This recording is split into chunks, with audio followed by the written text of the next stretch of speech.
자, 안녕하세요. 저는 강북청소학원의 김영진이라고 하고요.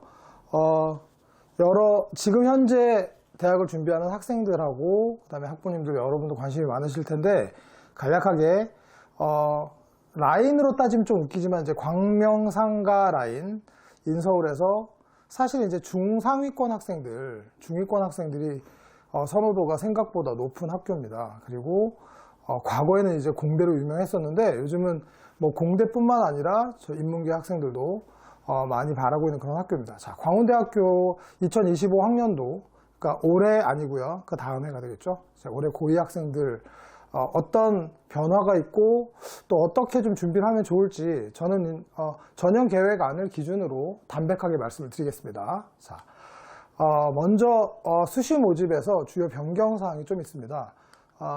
수시 모집 선발 비율은 정원 내 모집 인원의 54.4%, 그러니까 916명 정도 되고요.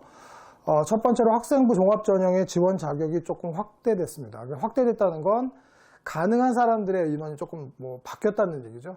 2024학년도에는 국내 고등학교 졸업 예정자, 그 다음에 이제 모집 단위 분야에 대한 재능과 열정을 가진 학생, 그 다음에 원서 접수 시작일 현재 3개 학기 이상의 교육과정을 이수한 자였는데, 약간 바뀐 건 큰 변화는 아니고요.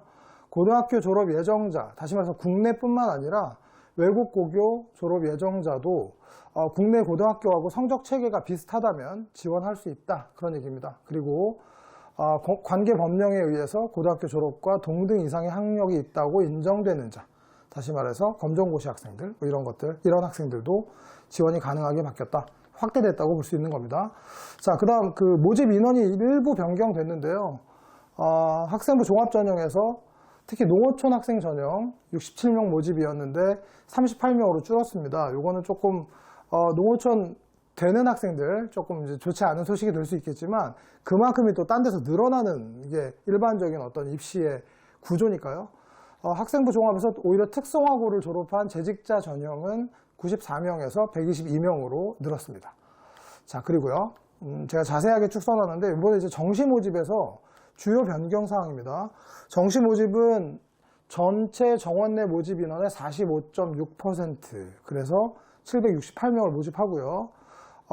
일부 기회균형 전형이라는 이름, 그게 약간 원래는 고른 기회 전형이었는데 2025학년도에는 기회균형 전형으로 이름이 바뀌었다는 거. 그 다음에 세부 지원 자격이 약간 추가됐습니다. 세부 지원 자격은 쭉 보시면 알겠지만 기초생활수급자, 차상위 계층, 한부모 가족 지원 대상자, 국가보훈 대상자, 농어촌 학생, 특성화고 졸업자까지가 2024학년도였는데 거기에 자립지원 대상자가 추가됐습니다. 그래서 그거는 해당되시는 분들은 조금 좋은 그런 상황이 되겠죠. 자, 그 다음에 가장 중요한 거 요겁니다. 대학 수학능력시험 필수 응시 과목이 이제 폐지됐습니다. 그러니까 요거는 전반적인 추세이기도 한데요. 네. 그래서 자연계열에서 건축학과 5년제를 제외한 자연계열 모집 단위에서 작년만 해도 기하하고 미적분을 필수로 선택했었는데 올해는 그게 이제 제한이 없기 때문에 확통 선택 학생들도 지원할 수 있다, 그런 얘기고요. 건축학과와 마찬가지입니다. 필수 응시 과목 과거에는 제한이 없었고 요거는 그냥 변화가 없는 거네요. 네. 탐구도 2024학년도에는 지금 자연계열과 건축학과 모두가 과탐 두 과목으로 지금 제한되어 있었는데 올해는 사탐도 받아주겠다. 네, 그렇게 변경되는 부분은 꼭 확인하셔야 될 것 같습니다. 자, 그 다음에 이제 특성화고 졸업자 전형은 아까도 말씀드렸듯이 사탐, 과탐에다가 이제 직탐까지. 그래서 필수 응시 과목에 제한이 없이 두 과목을 반영한다, 이렇게 되는 거고요. 요게 또 중요합니다.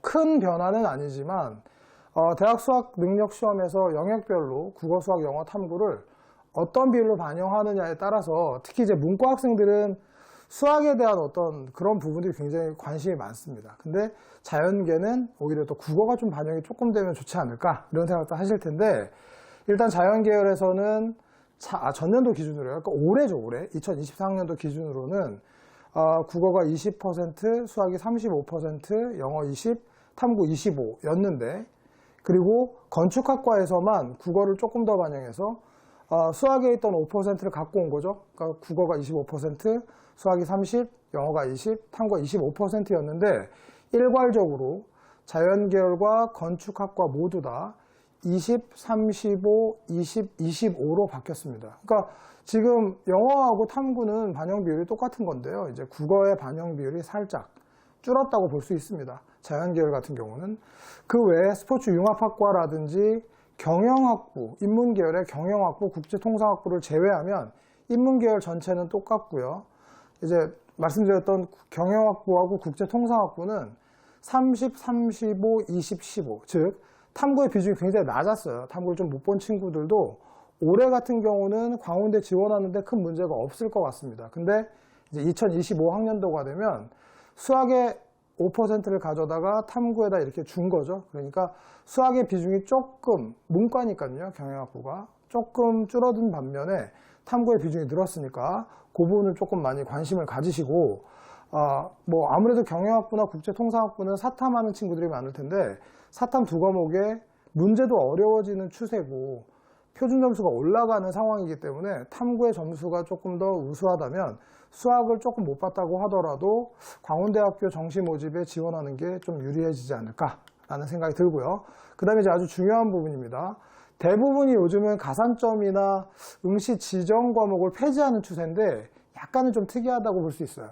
2025학년도에 광운대 같은 경우는 수능, 그러니까 일반 학생 전형, 기회균형 전형, 농어촌까지 자연계열에서 정보융합학부하고 스포츠융합과학과만 제외한 대부분의 자연계열에서 기하 또는 미적분의 3% 가산점을 줍니다. 그리고 과탐 응시자한테 3% 가산점을 줍니다. 그러니까 이거는 응시 과목을 폐지하고 사과탐을 다 받아주는 대신에 아무래도 광운공대의 어떤 그런 명성을 좀 이어가고 싶은 게 아닌가. 그래서 약간 수학 과목하고 과탐 과목에 가산점을 준다는 거, 그거를 꼭 기억하셔야 될 것 같습니다. 사실은 가산점이 3%이긴 하지만 가산점을 준다는 건 응시 과목을 지정한 거나 마찬가지예요. 그걸 보면서 사탐을 가진 친구들이 들어오기는 쉽지 않다. 뭐 그런 생각이 들고요. 네, 사탐이나 확통. 그 다음에 이제 그 수시에서 혹은 정시에서 반영되는 학생기록부에 주요 변경사항, 반영되는 변경사항이 일부 있습니다. 2024학년도에는 자연계열의 스포츠융합과학과는 좀 제외고요. 국어, 영어, 수학, 과학, 그 다음에 인문계열, 국어, 영어, 수학, 사회 이렇게 이과는 과학, 문과는 사회 이렇게만 반영을 했었는데 반영 교과가요. 2025학년도에는 자연계열이건 인문계열이건 국어, 영어, 수학, 사회, 과학을 모두 다 반영한다. 학생들을 볼 때 이제 과목을, 교과를 다 반영한다는 얘기고요. 스포츠융합학과는 변함이 없습니다. 그 다음에요. 조금 더 교과목 자체를 볼 때 공통과목과 일반 선택을 2024학년도에는 지원자가 이수한 모든 교과목을 이렇게 반영했었고, 그거는 2025학년도 마찬가지입니다. 근데 진로 선택 과목 있잖아요. 진로 선택 과목은 올해 2024학년도에는 성취도 순으로 상위 3개 과목만 딱 반영을 했어요. 그래서 성취도가 같으면 단위가 높은 과목을 반영해 줬었는데 다 폐지하고 반영 교과에 따라서 모든 교과목을 반영하겠다. 이 부분이 학생부 반영하는 주요 변경사항으로 좀 특이할 만한 부분이고요. 뒤에도 제가 다시 말씀드리겠지만 진로 선택 과목을 성취도별로 등급을 적용하는데 올해까지만 2024학년도까지만 해도 ABC가 그냥 1, 2, 3등급이었습니다. 근데 2025학년도 현 고2 학생들이 이제 수능을 치르게 되는 2025학년도에는 AB까지는 괜찮은데 이제 C를 맞은 과목이 있는 경우에 등급이 4등급으로 내려가니까 C등급을 맞은 학생들은 조금 지원할 때 불이익이 좀 더 많이 생겼다라고 생각하시면 될 것 같습니다. 자, 앞에 말씀하신 부분들을 조금만 더 자세하게 제가 빨리 설명을 할게요. 수시 학생부 종합에서 광운 참빛 인재 전형이 1과 2, 즉 면접형과 서류형으로 나뉘고 면접형 같은 경우는 이제 정원 내 330명이나 모집합니다. 근데 중요한 건 요거예요.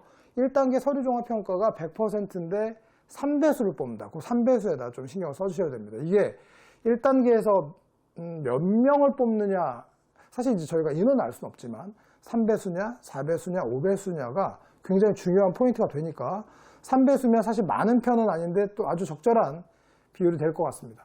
그래서 1단계가 통과한 학생들 2단계로 가면 1단계 성적 70%, 면접이 30%. 그게 면접형의 기본적인 전형 요소 및 반영 비율이고요. 똑같은 광운 참빛 인재 전형인데 서류형은 말 그대로 학생부 100%로 보는 거고요. 그래서 이거는 163명 이렇게 뽑습니다. 그다음에 소프트웨어 우수 인재 전형은 이제 뭐 자연계획 학생들 대상이 될 것 같은데 인원 30명이고 아까 광운 찬빛 인재 전형 면접형하고 똑같이 1단계에서 3배수 100%로 뽑고요. 2단계에서는 70, 면접이 30 이렇게 됩니다.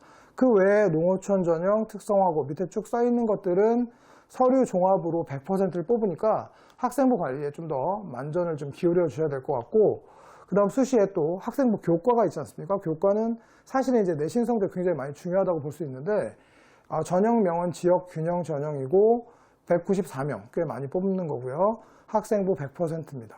그 다음에 이제 약간 우리가 교과 내신 성적이 조금 부족한 학생들이 되게 중요하게 많이 생각하는 전형이 논술 우수자 전형인데, 논술고사의 반영 비율이 70%, 거기에 학생부가 30% 정도 들어가니까 사실은 학생부의 비중을 무시할 수는 없는 그런 전형이 될 것 같습니다. 그 외에 실기라든지 재외국민 전형은 참고해 보시면 될 것 같습니다.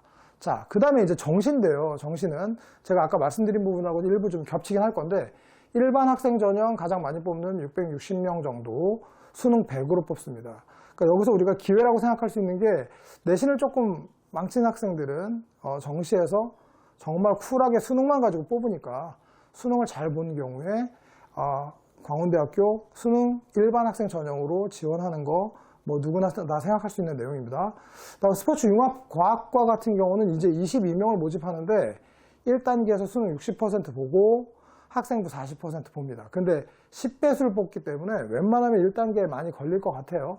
그리고 2단계에서는 1단계 성적 70에다가 실기고사 30% 이렇게 됩니다. 그 다음에 기회균형 전형, 농어촌, 특성화고. 의외로 농어촌이나 특성화고 학생들이 정시 지원을 할 때 정보가 많이 없어서 조금 힘들긴 한데 충분히 이런저런 거 많이 좀 파악해 보시고, 대신에 이제 인원이 정해져 있진 않고 정원 외입니다. 그러니까 수시에서 2월 되는 인원들이 있는 거에 따라서 많진 않지만 정확하게 좀 정보를 파악해서 지원하셨으면 좋겠습니다. 여기도 마찬가지로 수능 100입니다. 자, 그래서 이 정도까지 제가 광운대 정시까지 제가 빠르게 말씀을 드렸는데요. 어차피 지금은 학생들이 아직은 대학에 대해서 관심만 있고, 사실은 뭐 광운대학교에 관심이 많은 학생들이 많지는 않을 것 같습니다. 근데 실제 고3이 되고 이제 수능 준비를 하다 보면 굉장히 중요한 학교 라인에 속하니까 제가 지금 빠르게 말씀드린 부분들 참고하셔가지고 좋은 대학에 합격할 수 있었으면 좋겠습니다. 감사합니다.